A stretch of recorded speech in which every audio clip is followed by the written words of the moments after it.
Hello everybody. We're going to be doing, this is part 7 of the camper build, and I will say completion of phase 1, which is the overall structure and exterior finishing. I appreciate everybody who's been tuning in and subscribing. Just a few subscribers away from 1,000, which it's not a lot in comparison to many people, but to me, I was pretty happy about that. And I didn't expect that. So anyways, but thank you guys for everything and all your comments. I really do enjoy them. All right, so here it is, guys. Over this past week, I had put the finish, the external finish on the wood. And I'm going to talk about the product I used here in the color. And I had put on the gel coat on the roof. So just as a refresher, gel coat is a essentially like a pigmented resin that you would so similar to what I used when I laid the fiberglass that impregnated the cloth, but this resin is pigmented. I think it may be a little thicker, and just like the resin I used when I laid the cloth, you mix it with a hardener, and I just rolled, in my particular instance, I just rolled it on, like it was paint. And again, this is not intended to be a tutorial, but just, and I always recommend follow the manufacturer. But for this particular product I used, the recommendation, I actually called the manufacturer and asked them, was I rolled on the first coat, I let it tack up a little bit, and then I rolled on immediately the second coat. They said I could put on a second coat after it had completely hardened, but it would require me to sand it. These resins are very hard, and even with actually at some point I even took a 40 grit sandpaper up there, and it's very challenging to sand it down, and it clogs up your sandpaper pretty quick. So if you guys were to lay gel coat on one of your products, I'd of course, maybe the different manufacturing instructions based on the product you get. But if you get something similar to mine, or I would recommend, laying both coats on so you don't have to do that sanding in between. It makes it easier. As far as the product that was placed on the wood, that was just brushed on 2 coats. I did do a very, very light third coat just to cover up a few things. But let's talk about the products here. And again, this is not any kind of sponsorship. This is just what I happen to use, and they both worked out well. So these are the 2 products I used for the external finish here. This is the gel coat. It's made by a company called Fiberlay, and this is the wood finish made by a company called Prolux. Many people might know that the formula for this particular finish used to be known by the company name of Sikkens, Sikken. I don't know the exact chain of events, but I'm assuming Prolux had bought that company. But I used both of these products, different colors, on my last camper build, and I was very pleased with both of them. So for the wood finish, Prolux makes a couple different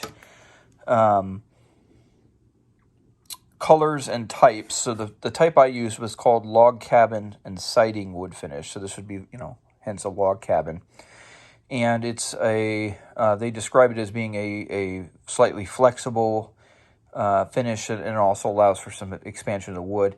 This particular finish is recommended for things like, vertical walls, but not for it's not a super hard finish, so it wouldn't be good for like a wood floor. The color I used on this project was what was called the cedar color, 077. The color I used on my last camper, if you want, excuse me, if you want to refer back to other, other videos, was what was called natural, or 078. Between the two, and keep in mind it's in the garage, so it's hard for me to get a lot of natural light on this. But between the two, I would say that the the cedar color seems a little darker, a little richer, and maybe, I don't know, just a slightly different tone. I like both of them, but I tend to like this one more, so I think I made the proper choice on this. As far as the gel coat, again, the company's Fiberlay. I used a waxed one. You have to use a waxed gel coat if you want it to harden up hard. And I used the topaz color. In the previous project, I used the next lighter color in their chart, which was a desert sand, I believe what it was. Again, outside of natural light, it's kind of hard to see the exact color, but I would describe the topaz, which again was a little darker than desert sand, as having a similar color to, if any of you guys are kind of familiar with the firearm or tactical industry, they call it FDE, flat dark earth. I would say that this topaz color is maybe just a hint lighter, or at least it looks so in my application.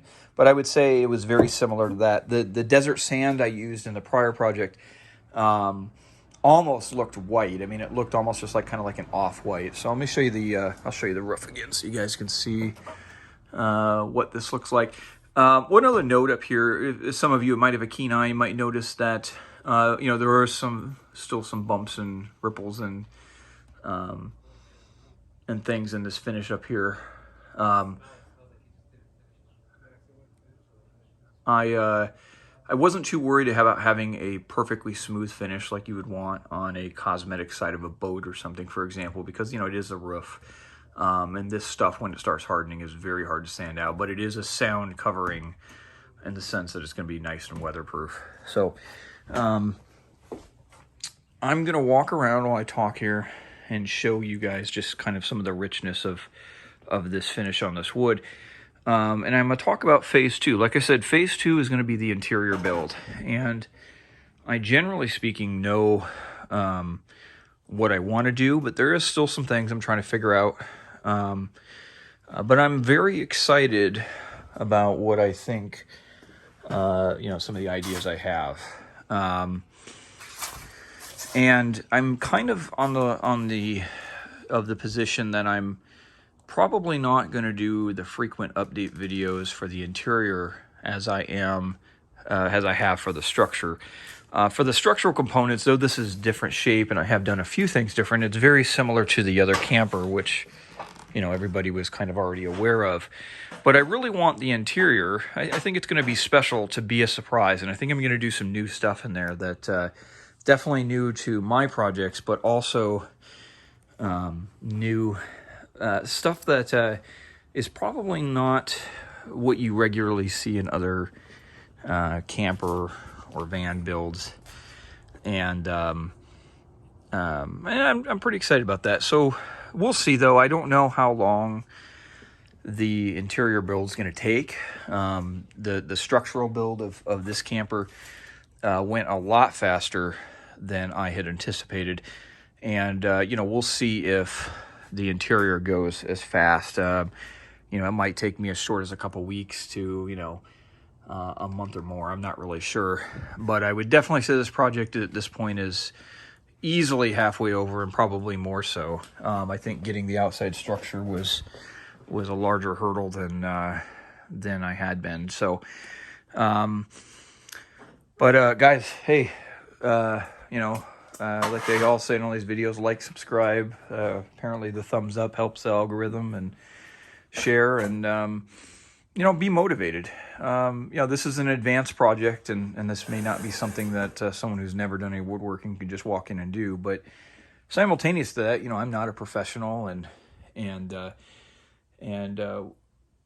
with some ingenuity and thought, I think this is something that many people could actually do, or do some variation of this.